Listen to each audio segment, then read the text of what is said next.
The village life. In the heart of a lush valley, surrounded by rolling hills and dense forests, lay the village of Greenfield. This quaint settlement, with its cobblestone streets and thatched-roof cottages, had a history that stretched back generations. Every corner of Greenfield whispered stories of the past, from the ancient oak tree in the central square to the weathered stones of the old church. Chapter 1. Dawn in Greenfield. As the first light of dawn crept over the horizon, the village of Greenfield began to stir. Roosters crowed from various homesteads, their calls echoing through the valley and signaling the start of another day. The air was crisp and fresh, carrying the earthy scent of dew-kissed grass and the distant aroma of blooming flowers. Elder Thomas was always the first to rise. His small, sturdy house, nestled at the edge of the village square, was a testament to his long life of service to the community. He donned his worn, yet neatly pressed, clothes and stepped out onto his porch, taking a deep breath of the morning air. The square was still quiet, but soon it would be bustling with life. He made his way to the ancient well, its stone structure weathered by time but still standing strong. Drawing up a bucket of cold, clear water, he began his morning ritual of watering the plants that lined his garden, each one a legacy of his late wife's love for Flora. Across the square, Clara, the young schoolteacher, was already up, her mind buzzing with plans for the day's lessons. She believed in the power of education to transform lives, and despite the resistance she sometimes faced, her resolve never wavered. She prepared a simple breakfast, her thoughts wandering to the new books she had received from the town's library.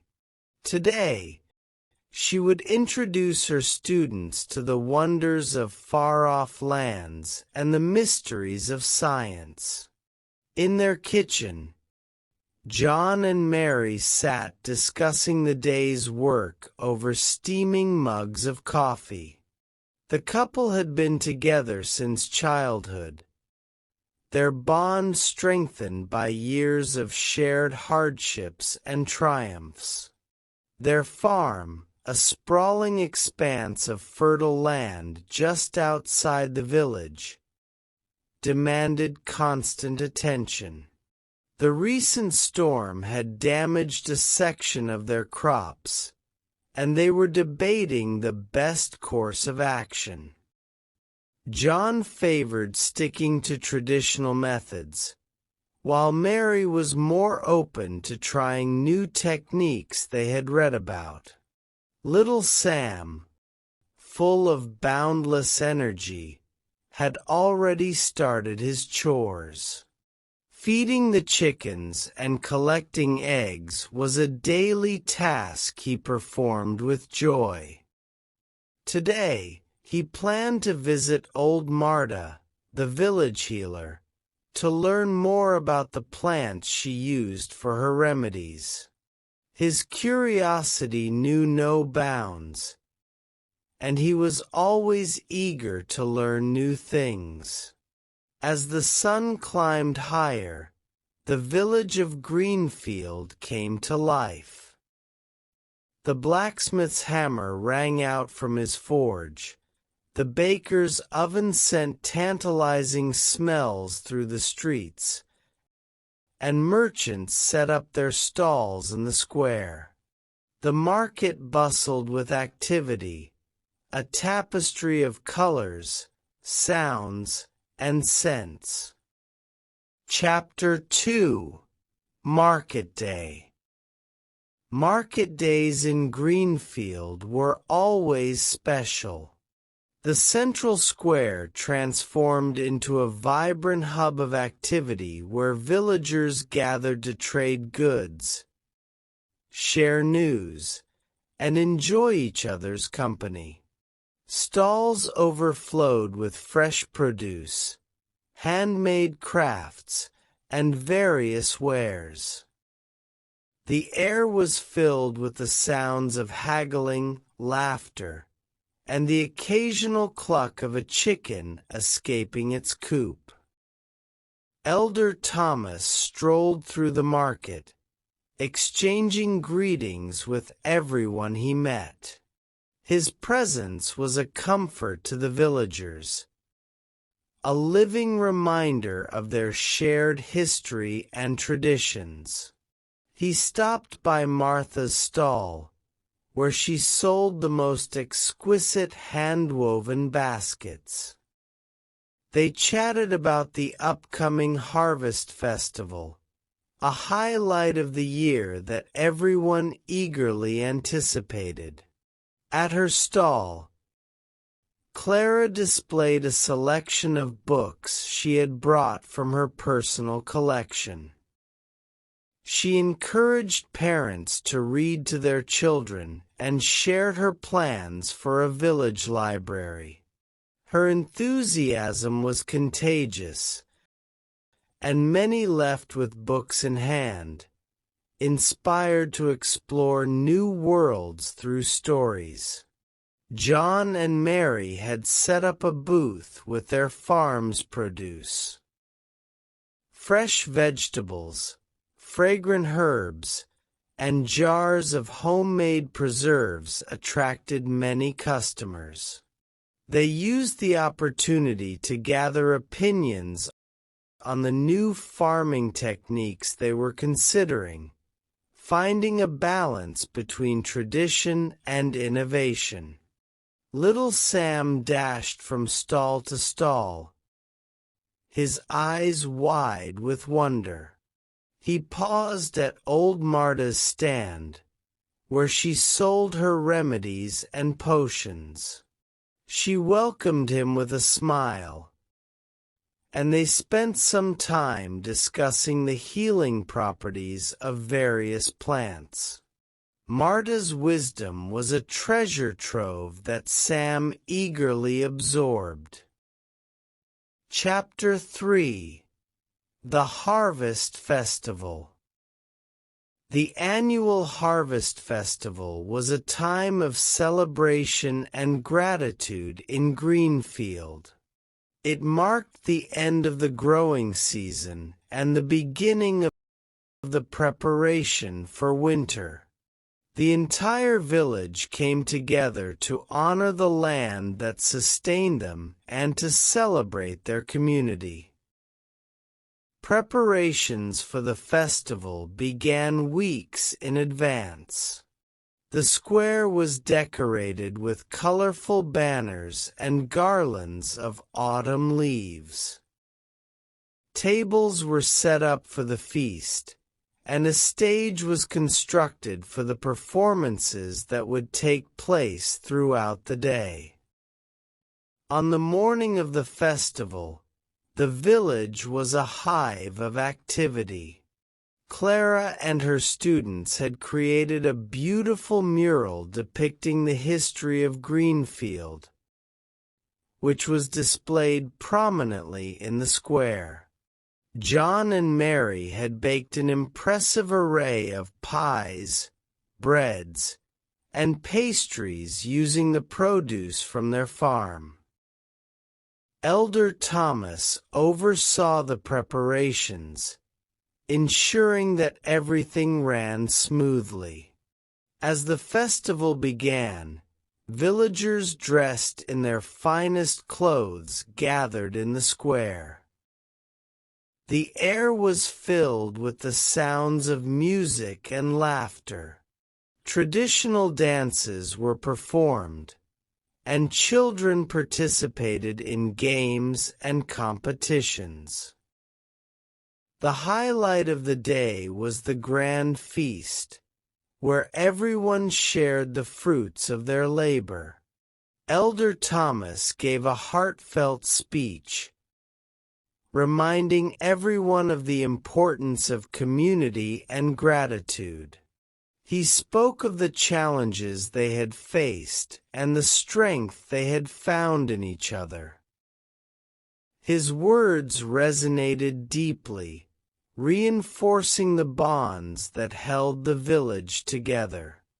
The festival continued late into the night, with music, dancing, and storytelling around bonfires.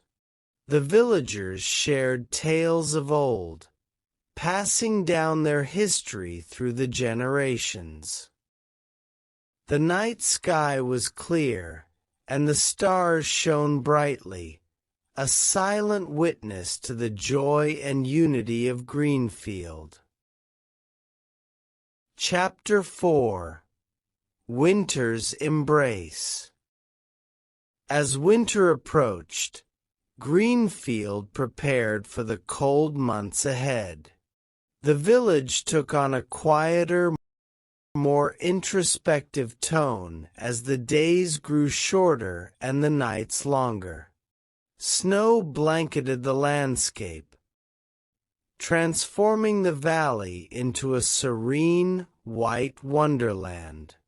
The villagers turned their attention to indoor activities.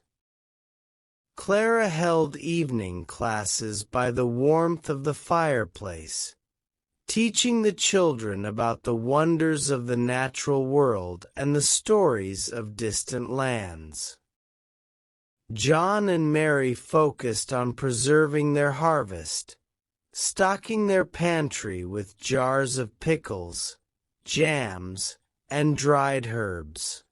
Elder Thomas spent his days by the hearth, sharing stories with visitors and offering wisdom and guidance. Little Sam found winter to be a magical time. He loved playing in the snow, building forts, and sledding down the hills. He also spent a lot of time with old Marta, learning about the plants that survived the winter and the preparations for spring. Despite the cold, the village remained a warm and welcoming place. Neighbors looked out for each other, ensuring that everyone had enough to get through the winter. Community gatherings continued, with potluck dinners, storytelling nights, and festive celebrations. Chapter 5. Spring Awakening. With the arrival of spring, Greenfield began to stir from its winter slumber. The snow melted, revealing the rich, fertile soil beneath.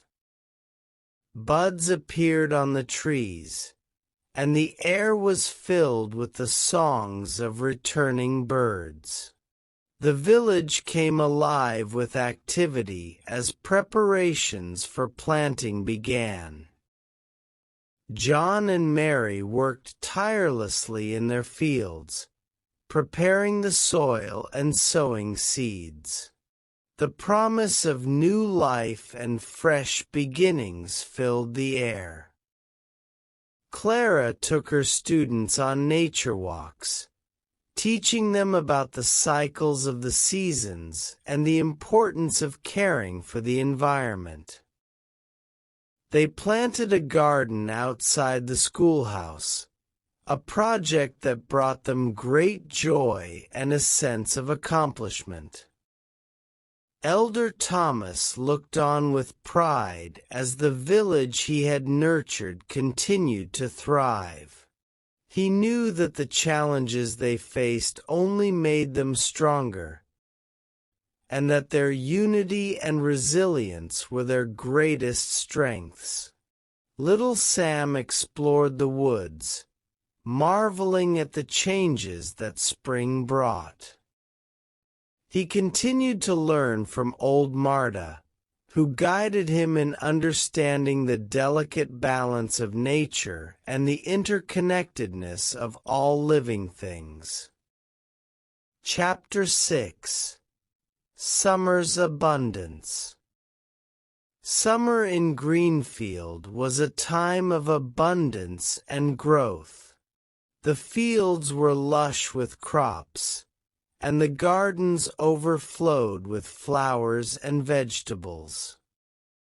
The village was a vibrant tapestry of colors, sounds, and scents.